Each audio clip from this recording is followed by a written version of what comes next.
السلام عليكم ورحمة الله وبركاته، اخواتي وحبايبي. صحيت امبارح كده متأخر شوية. امبارح اللي هو انا النهارده التلات، امبارح اللي هو الاثنين، عشان برضو لو الفيديو نزل بعد كده ولا بتاع تبقوا عارفين ايه امتى بالظبط يعني. لقيت هو كان في قبل كده.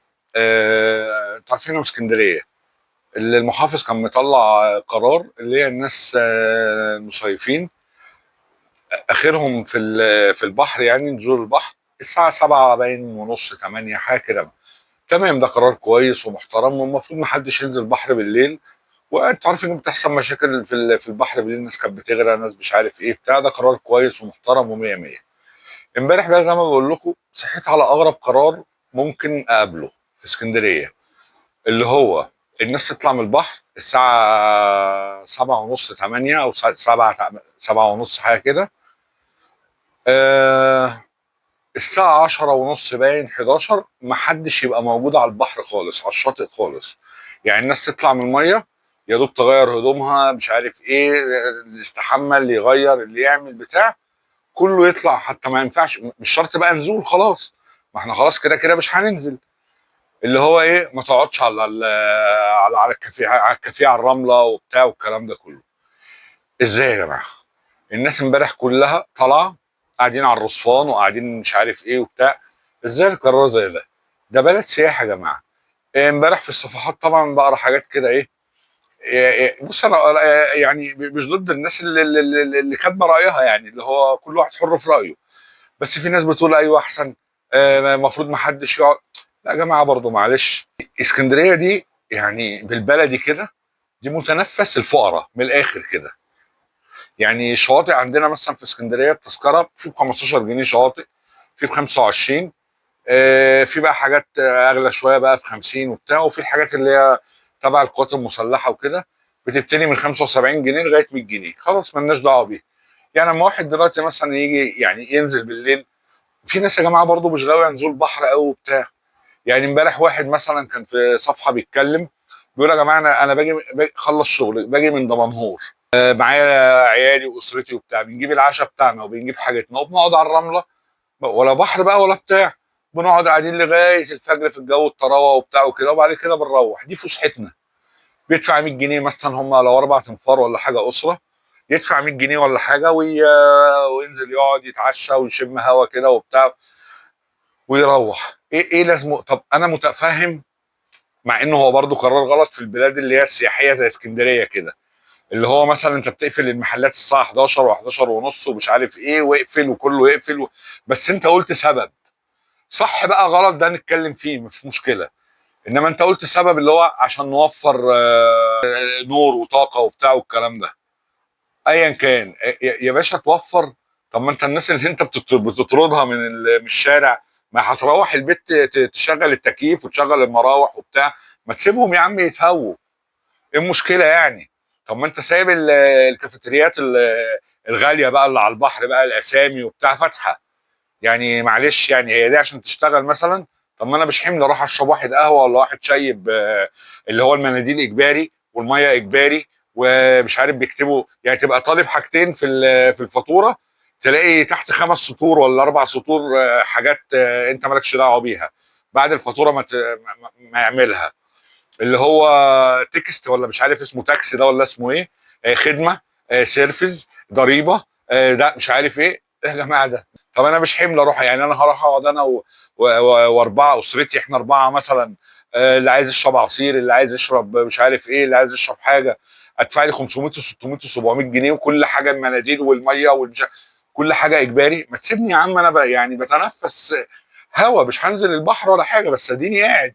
انت قرار كويس، طلعت الناس الساعه 7 ونص ولا 8 ممنوع حد ينزل بحر، اوكي ما اختلفناش. اديني سبب بقى، يعني انت بتقفل قلنا المحلات عشان عندك سبب. طبعا في الاماكن السياحيه زي اسكندريه كده ما ينفعش. طب خلاص افتح المحلات، على اساس ايه اصحاب المحلات حتى يقول لك كتر خيرك يا معالي المحافظ، شكرا اللي انت مثلا طلعت الناس من البحر عشان يتسوقوا، عشان يتمشوا بقى في الشارع، يعملوا شوبينج، يعملوا بتاع ويشغلوا الاسواق. لا ده انت قفلت البحر وقفلت المحلات وقفلت. طب ايه يا جماعه، في ايه؟ هنتنفس ازاي؟ ايه الخنقه والضيقه والضغوطات اللي احنا بنضغطها كل يوم في كل يوم كل يوم في قرارات قرارات قرارات مالهاش اي يعني. مش عارف. طب انت يا باشا مثلا يعني بلد سياحي زي اسكندريه وشارع خالد بن الوليد، تقفل المحلات فيه من الساعه، يعني انت بتطلع الناس من البحر الساعه 8، خلاص روح هو. ما انت كده كده مش هتخليه قاعد، هيروح البيت على بال مثلا ما يتغدى وعلى بال ما ياخد له دش وعلى بال وعلى بال وعلى بال، وعايز ينزل بقى يتمشى شويه وبتاع، خلاص المحلات قفلت. ازاي يا جماعه الكلام ده؟ احنا يعني احنا بنشجع السياحه ولا احنا بنعمل ايه؟ معرفش. طب انت يا باشا معلش انا اسف يعني، آه، حضرتك في شرم الشيخ بتقفل المحلات برضه الساعه 10 و11 و12 والكلام ده؟ لا يا باشا ما بقفلهاش، دي بلد سياحي.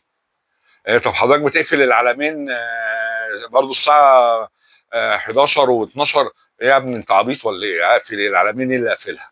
ده انا هي دي اللي انا بتفشخر بيها مثلا ودي بلد سياحي برضه. طب ما اسكندريه برضه بلد سياحي يا جماعه. دي الناس يعني، اذا كنت يعني في ناس بتروح الساحل وبتروح وبتروح وبتروح ربنا يزيدها ويكرمها، في ناس ما بتقدرش يا جماعه تروح الكلام ده. هي متنفسها البحر، هي متنفسه حتى لو ما نزلتش البحر بتقعد على الشاطئ بالليل كده شويه هوا. واحد قاعد مع مراته حتى بيقول لها كلمه، بيقول لها ده انت الواحد بيروح يقعد في البيت، اعمل ده سوي ده، الخناقات والبتاع، ما تسيبنا يا جماعه نفكوا شويه. يعني على البحر مثلا بنجيب اتنين كشري، شويه سندوتش بيتزتين مش عارف ايه، وبنقعد ناكلهم على البحر ونشرب لنا اتنين حاجه ساعه ولا اتنين عصير في الكافيه اللي احنا قاعدين على الرمله فيه وبتاع، وبناخده بعدين ونروح. ليه الكتمه؟ قرار انا مش قادر افهمه. زي المحلات برضو اللي انت بتقفلها، ليه بتقفلها؟ حاجه في منتهى الغرابه في منتهى الغرابه في منتهى الغرابه. اول شارع الحي بينزلوا عشان يقفلوا يعني حتى ما بيخلوش للاخر. خالد بن الوليد يعني سيبوا حتى، طب سيبوهم يا جماعه ساعتين ثلاثه ولا حاجه. والله العظيم انا من هناك يعني، احنا كل سنه يعني السيزون مثلا يخلص وبتاع، تلاقي في محلات بتسيب الناس بتسيب المحلات وتمشي. ايه يا عم في ايه بتاع؟ يقول لك مش عارف ادفع ايجار، مش عارف اصد على عمال، مش عارف. ما محلات ايجار كلها وايجاراتها عاليه.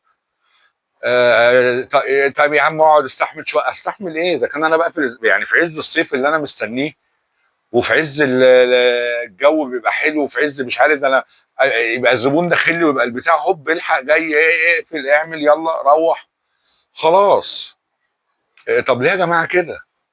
ليه الضغط يعني ليه الضغط كده على الناس من كل حاجه من كل حاجه؟ ضغط ضغط ضغط ضغط يعني. مش عارفين. طب الناس صحاب المحلات دي تعمل ايه؟ الناس اللي بتطلع تشم شويه هوا على البحر وتقعد تتعشى ولا تقعد. يعني انا كنت بروح مثلا انا وعيالي، احنا من اسكندريه بس ما بننزلش البحر طبعا في الصيف وكده، بس اوقات مثلا بالليل اروح اقعد في حته كده في ركنايه انا والعيال برضه نجيب سندوتشين مش عارف ايه، واقعد على البحر انا غاوي صيد وكده. اقعد اصطاد، ابني الصغير يقعد يجري جنبي كده وبتاع ومش عارف ايه، ويروح مبسوط وبتاع يعني. فسحه على قدنا يعني، على والناس كلها زينا مش احنا بس يعني. في ناس مش قادره تروح هنا ولا قادره تيجي من هنا ولا قادره تسافر ولا قادره تعمل.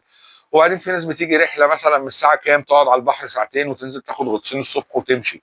في ناس مثلا مش مقدرتها تاجر شقق. اوقات هنا يعني ده احنا هنا في اسكندريه، انا طبعا مش الشقه اللي هي العاديه جدا جدا جدا ومفيش اي حاجه فيها سرير وفيها حمام ب 500 و600 و700 جنيه الشقه، ومش طبعا مش على البحر وبتاع ده يعني في الداخلي جوه وبتاع وشقق صغيره. هي الاسعار بقت كده، انا مش بوقف حال حد يعني. وحاجات معروفه للدنيا كلها عشان تاخد شقه كويسه ولا شقه يعني ها من 1000 جنيه وانت طالع. طب في ناس، وبعدين في سماسرة يجي يقول لك لا انا ما باجرش يوم واحد. لان برضه هو ما بيأجر يوم واحد يعني، المفروض هو بعد كل ايجاره بيطلع حد ينظف الشقه وبتاع عشان الايجارات الثانيه. فانت مثلا تيجي تأجر يوم مثلا ب 500 جنيه ولا ب 600 جنيه، اطلع حد انا ب 200 جنيه ينظفها ولا 200 يعني فاهم؟ فما بتبقاش متجازيه معاه، وممكن سمسار هو اللي جايب له الزبون فبيتراضى. فبيقول لك لا انا اقل حاجه عندي ليلتين ثلاثه كده يعني. ففي ناس يا جماعه مش حملها الكلام ده، هو يعني ربنا يعينه على اللي هو فيه. مجمع له 1000 1500 جنيه، بيجي اسكندريه يقعد مثلا بالليل يتعشى لغايه الفجر، النهار يشقشق عليه مثلا، ممكن ياخد غطسين ولا حاجه، ولا ما ينزلش البحر. يعني في ناس ما انا عارفها ما بتنزلش البحر زي في الجو الصيف ده، بيروح يقعد يفك عن نفسه شويه بدل ما هو قاعد في البيت في الجو الحر ده وبتاع، ما بيروح يتنفس على نفسه شويه. ايه الحكمه من اللي انت كل الناس وكل الشواطئ تقفل من الساعه 11؟ ايه يا جماعه، ده فين؟ ده انهي بلد في الدنيا بتعمل كده؟ ده احنا ده بلد سياحي. انت لما بتقفل المحلات في بلد سياحي برضو زي خالد وليد وزي اسكندريه وزي بتاع، قرار غلط وبتاع وكل يعني ما اختلفناش، مش بقول صح ومش بحامي طبعا، بس على الاقل قلت سبب. طب قول لي ايه السبب؟ مش عارف، قول لي ايه السبب، حتى أنا مش هقتنع، بس قول لي ايه السبب. زي مثلا من يومين، امبارح برضو النائبه طالعه، النائبه المحترمه طالعه تقول لك احنا الشغل الساعه 5 وهنخلص الساعه 12. 5 ايه و12 ايه؟ ده فين؟ انهي بلد في الدنيا بتعمل اللي حضرتك بتقوليه ده؟ اذا في ناس شغلها في اخر الدنيا وناس شغلها، طب يعني واحده وبعدين على فكره الناس كلها عارفه، اغلبيه الموظفين في شركات، في مصالح حكوميه، في كلهم ستات. طب ما في ناس بتبقى عايزه تنزل عيالها من المدرسه الاول وتعمل لهم سندوتشاتهم، الستات. الست هتصحى الساعه 3 وتنزل من البيت الساعه 4 عشان تروح شغلها الساعه 5. طب هل انت اللي هتشغل المواصلات وهتشغل كل الكلام ده من الساعه 4؟ هل هيبقى في امن كتير في الشوارع زي الظهر كده ومرور وبتاع من الساعه 4 الفجر، والست تنزل في عز الشتاء مثلا وبتاع في الضلمه وتمشي الساعه 4؟ ازاي الكلام ده؟ فين يا جماعه الكلام ده؟ ده رجل اعمال مره، مش عارف الباشمهندس نجيب سوارez بيقول لك انهي بلد في العالم، كان من سنه ولا من سنتين تصريح كده، عايزه تبقى كويسه ولا عايزه تبقى يعني فيها نهضه وكده، بتخلي الشركات والمصالح الحكوميه ومش عارف تقفل من الساعه 1 والساعه 2، عشان هو القطاع الخاص بقى انتوا عارفين بيقعد لغايه الساعه 6 و7 بالليل وكده. فهو بيقول لك ازاي يعني حضرتك بقى عايزه تشغلينا من الساعه 5 والساعه 12؟ وبعدين انا عارف ده مقترح من نائبه، بس احنا عارفين معلش مع احترامي للجميع، مفيش هنا اشاعه بتطلع الا ما وراها حاجه وجس نبض ونشوفوا ايه اللي اراه وايه البتاع. زي مثلا بيجي علينا وقت يقول لك ايه، تلاقي الصفحات كلها وصفحات كبيره وصفحات تبع مش عارف ايه وبتاع، اسعار البنزين اسعار البتاع، تلاقي مثلا وزير البترول طالع بالليل مثلا مع الناس اللي هي في الفضائيات وبتاع، يقول لك لا لا لا لا، مفيش الكلام ده، مفيش زياده من يوم. احتمال الزياده تبقى اول الشهر الجاي اللي هو فاضل له 8 ايام، يعني هي الناس بتتكلم صح. فاحنا عارفين طول عمرنا لما بيبقى في شعب كده بيبقى وراها الشغله الكبيره. فيا جماعه رفقا شويه، في ايه؟ مفيش حاجه كده في الدنيا، شغل ايه اللي من الساعه 5 ده؟ ده اسكندريه دي يعني، انا من اسكندريه اقسم بالله العظيم، انا من كتر الكافيهات ومن كتر الاسوار اللي على البحر دي، انا والله وانا رايح هجيب اعمل حاجه، اروح حته ولا اروح مشوار ولا بتاع، والله العظيم انا لما بشوف البحر من كميه الكافيهات والاسوار واللي طب يا جماعه ده يعني حتى بقى وكل ده وبتقفلوه كمان؟ طب يا جماعه يعني مش عارف انا مش عارف بصراحه قرار زي ده يعني ازاي يعني بيتعمل وايه سببه وايه غرضه. انا ما اعرفش. بتروح الناس من البيت مثلا من الساعه 11 والساعه 10 وبتاع، يقعد قاعد في البيت وبتاع، يعني ما اعرفش بصراحه. يعني نرجو يعني دراسه، يعني حتى لو يعني انت على بال ما تدرس تفتح القرار ده احنا خلاص في اخر 8 يعني. يعني ما تسيب يا جماعه كنت الناس ال 15 20 يوم دول يعني هم بيتنفسوا شويه يعني، مفيش اي مشاكل. في ناس كان عندها ثانويه عامه وربنا ما كرمهاش عدت من الدور الاول، بتلحق، كان عندهم امتحانات ولا شغاله اليومين دول، ويا دوب بتخلص هيروح يفك عن نفسه شويه وبتاع وخلاص وخلصنا. ده كلها 20 ولا 15 يوم والدنيا كلها تقفل، جاي تقفلها علينا جامد قوي ليه كده؟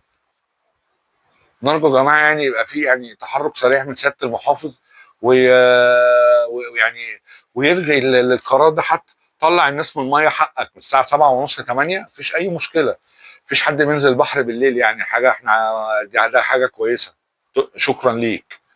بس اللي هي الناس تمشي، يعني تطلع تقعد يا دوب تغير كده وبتاع الساعه 10 ونص 11 يلا كله يمشي؟ لا ده في مصلحه مين؟ وحتى بره عشان يطلع يتمشى، يطلع يعمل، يطلع مش عارف ايه. حتى المطاعم انت قافلها عشان تخليها تيك اواي، مش عارف ايه، المولات تقفل، ده يقفل. طب هعمل ايه؟ ده انت كده يعني معرفش يعني. وانا حر في تحبسني اللي انا اروح البيت واقعد؟ واحد عايز يروح يوم الخميس يقعد شويه على البحر، يوم مش عارف ايه رحله بتاع يعمل، يعني ما فيش الكلام ده يعني يا جماعه في اي حته في الدنيا. كل واحد من حقه يروح يقعد في اي حته في اي وقت هو عايزها. وبالذات يعني لو حاجه بحر زي كده ومناطق سياحيه زي اسكندريه، زي الغردقه وبتاع. يعني انت بتقفل، بتخلي الناس تطلع مثلا في الغردقه وشرم وبتاع، بتقفل لهم ما حدش يقعد على الرمله من الساعه كذا؟ مش ممكن، لا. لا لا لا، مستحيل هتعمل كده يعني. طب اشمعنى احنا؟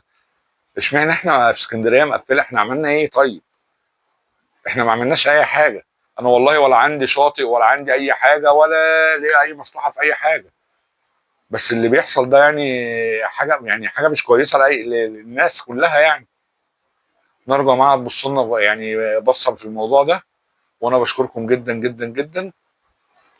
كان معاكم محمود. سلام.